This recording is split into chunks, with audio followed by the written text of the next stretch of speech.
Welcome back to another Telperion tutorial.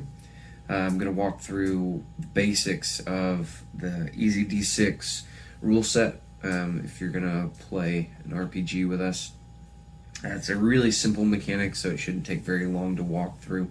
The whole mechanic centers itself on a D6. And so if you're trying to take an action, there's going to be a difficulty of that action based on what you're trying to do. So you might find that the task is easy, in which case it would only take a 2.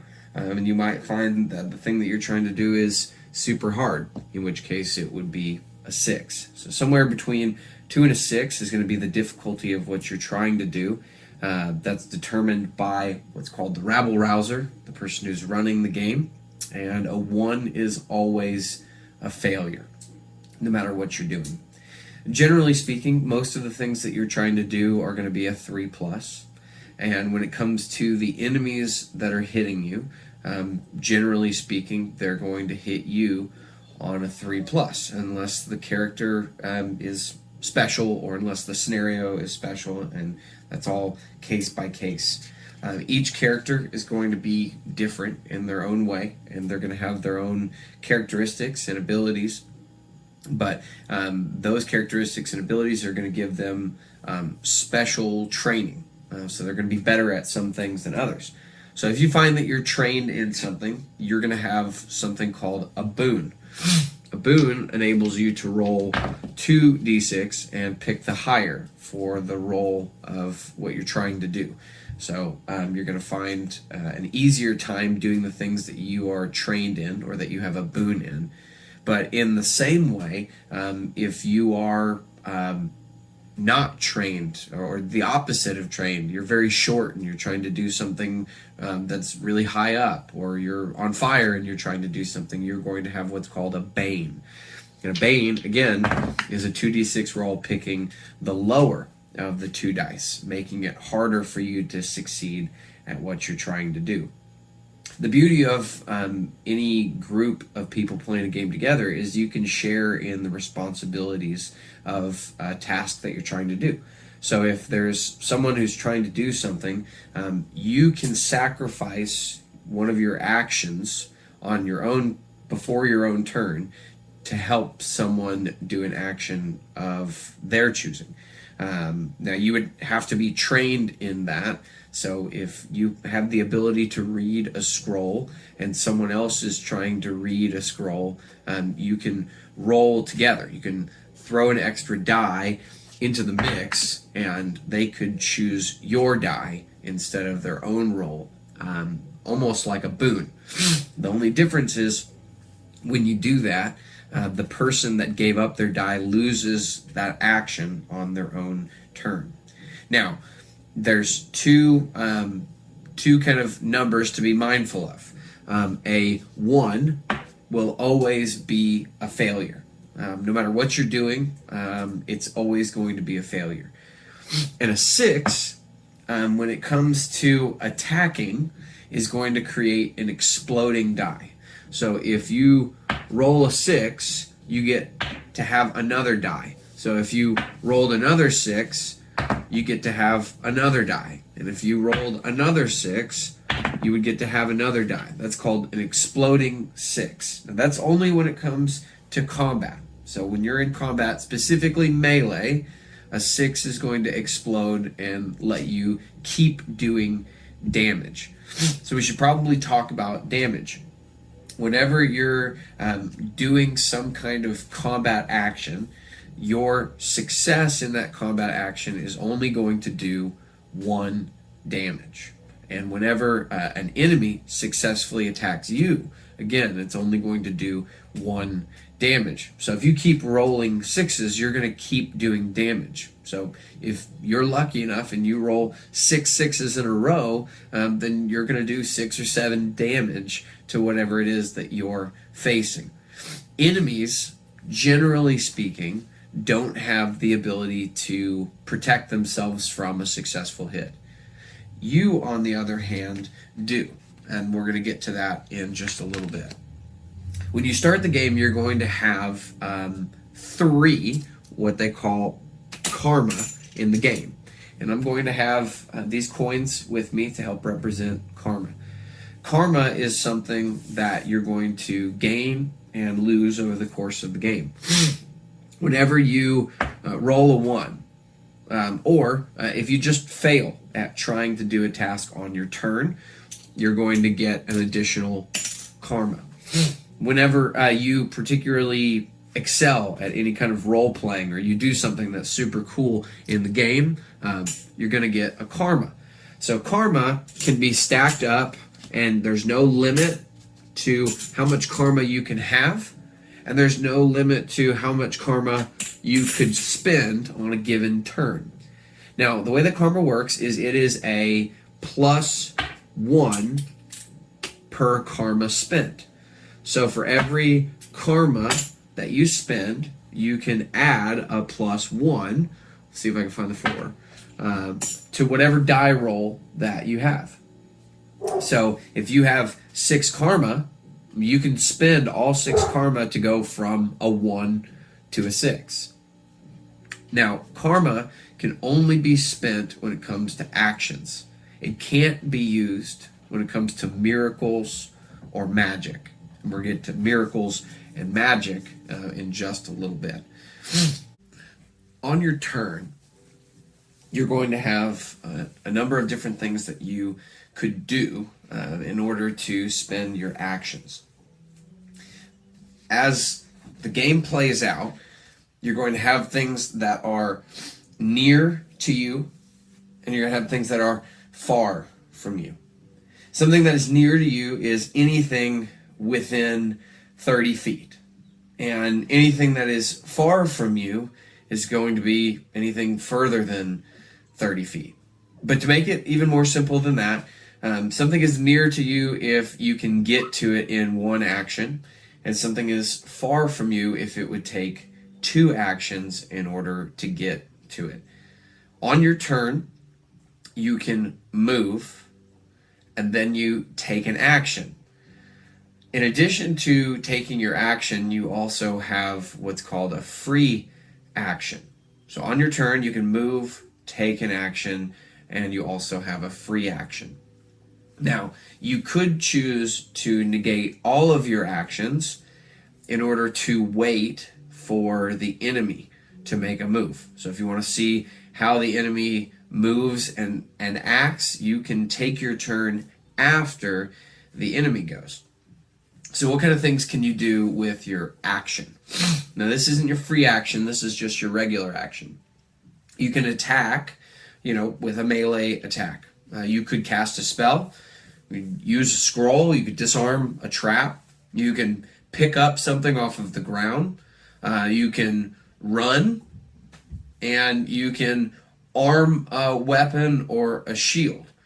Now, the free actions, these don't cost you anything, and you get to do one of them. The free actions would be things like speak to an enemy, or take a potion, or some kind of other action that wouldn't require anything, that exhausts your energy, and that's determined by the person running the game.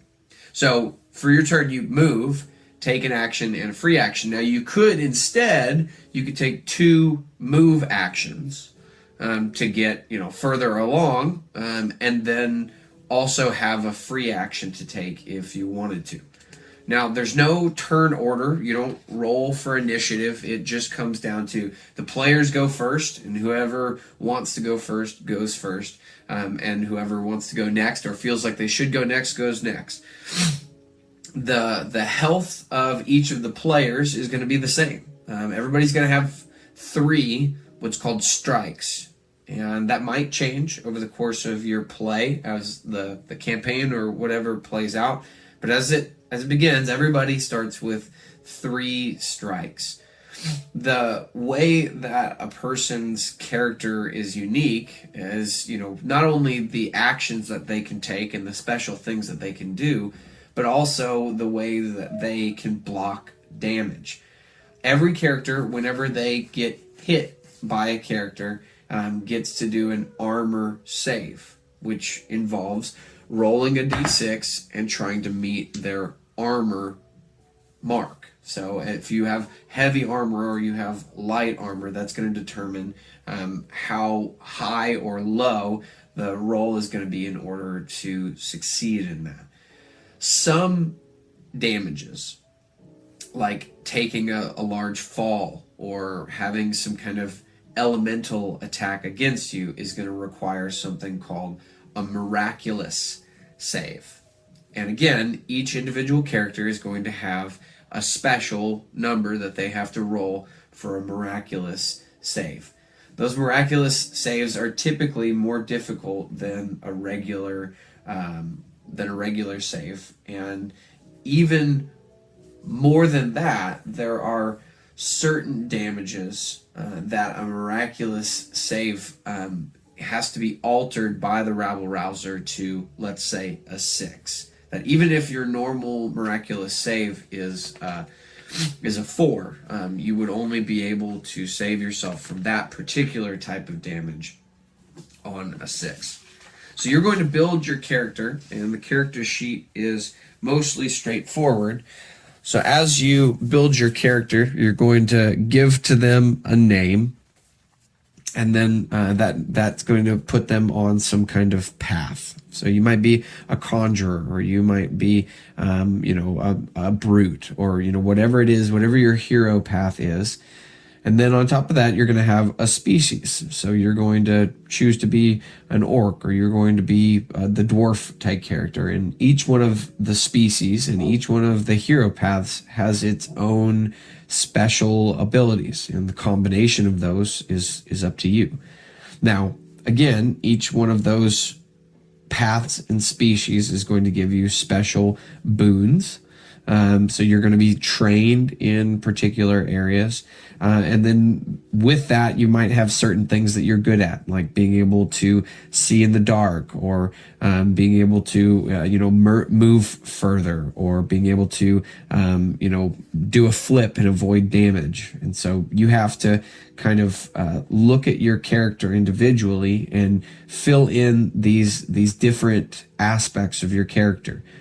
Again, each character is going to have 3 strikes, and their armor is either going to be, light, medium, or heavy, which is going to determine what your armor roll is. So we'll say it's a 4+. My suggestion is to make sure at some point to write down what your miraculous save is, and maybe that square right there is a good spot for it. As you build your character, you might find that you're a magic user. And if you are, you have to explain your circle of sorcery. So that's going to determine what kind of magic you can do, and, fill in the details of what that is. And then the final element of your character is going to be the equipment that you get. And as you step into your first game, we're each going to roll on what equipment you start the game with. And you're going to have 8 pieces of equipment to start the game that are going to be random. That sums up in the majority of the ways your character development. There's no heavy elements to making a character, and it really comes down to you building your character the way that you want and role playing out that character as we play the game. Now, moving forward, I'm going to talk about magic, and I'm going to talk about miracles. So if you're not playing a magic or a miracles character, then you can stop the video right here. Magic in the game is based on your school of magic. And so if you pick the school of magic for necromancy, that means that you do necromantic magic. So undead things, zombies and skeletons and ghosts and things like that. So whenever you try to perform any kind of magic act, you describe the spell. There's no spell book. There's no predetermined spells. You tell me, as the rabble rouser, what spell you're trying to cast. As the rabble rouser, I then decide how difficult it is for you to roll that spell, or if you're casting a damage spell against the character, I tell you the magic resistance of the enemy that's in front of you. The magic user can use 1 to 3 magic dice. Now, the magic dice that you roll, you're going to try and pick the higher of the 3 dice. As the rabble rouser, depending on the particular spell that you're casting, I can roll anywhere from 1 to a number of dice to determine how difficult it is for you to roll or for you to cast that spell. So on, a spell like levitating your friend to the top of a cliff, I might only roll 1 difficulty magic dice. But if you're trying to, bring someone back from the dead using necromancy, I might use, 4 or 5 or 6 of the magic difficulty dice in order to express the difficulty of the spell that you're trying to cast. Now, as the magic user, you can roll anywhere between 1 and 3 dice in order to succeed at what you're trying to do. If you roll a 1 in any of your die rolls, so if you roll 2 dice and one of them comes up as a 1, you're going to have to suffer something called spell burn. So spell burn is a strike against the person who is casting the spell. The spell burn element of the game creates a risk when it comes to casting magic. The harder the magic that you're trying to cast, the higher the chances that you're going to have to roll more dice. And the more dice you roll increases the number of chances of getting a high number, like a 6, but it also increases the chances of rolling a 1. And for every 1 that you roll, you suffer a strike against your character. So if you roll 3 1s, you could die instantly. And so it puts a risk element to the magic. The magic in the game is, if you're trying to deal damage to a monster using a spell, you can spread the damage that you're trying to do out against multiple enemies. So we'll say, you're going to do a fire blast spell. For every additional enemy that you add to the targets, it's an added difficulty die for the spell. So if you're only targeting one enemy, it might just be the 1, and then you're trying to beat a 3 with 1, 2, or 3 dice. But for every enemy that you add, increases the difficulty of the spell. So in this case, it would have been very easy for you to succeed in that spell, and so on and so forth. So if you're trying to target 5 enemies with 1 spell, it's going to be a 5d6 difficulty of a spell. And then you get to roll 1, 2, or 3 in return for that. Miracles work in a similar way. The way that miracles work is someone who has an inclination to some kind of divine ability, they're going to call on miracles. And again, as the rabble rouser, I'm going to determine the difficulty. So if you're trying to do something like speak with, a spirit in the room, I might say that's a 2d6 difficulty, and you are trying to beat the higher of the 2 die. But in the same way, you might say that you want to resurrect one of your fallen heroes, one of your friends in the company. Well, that might be a 6d6 difficulty. And then you would roll either 1, 2, or 3d6 in order to succeed in that. Again, similar to Spellburn, you might fail rolling a 1. In rolling a 1, you would also have to suffer damage. The only difference between the wizard and the person that has divine inclination is that they can make an offering to re-roll that failed 1, and the rabble rouser determines whether or not that offering is worthy to avoid suffering the damage. As the game plays out, your character is going to is going to acquire things that help them with their die rolls, and they're going to learn new things about the world and the things that they're going to do. But in a basic sense, this is the way that the EZD6 rule system plays out, both in character creation and actions.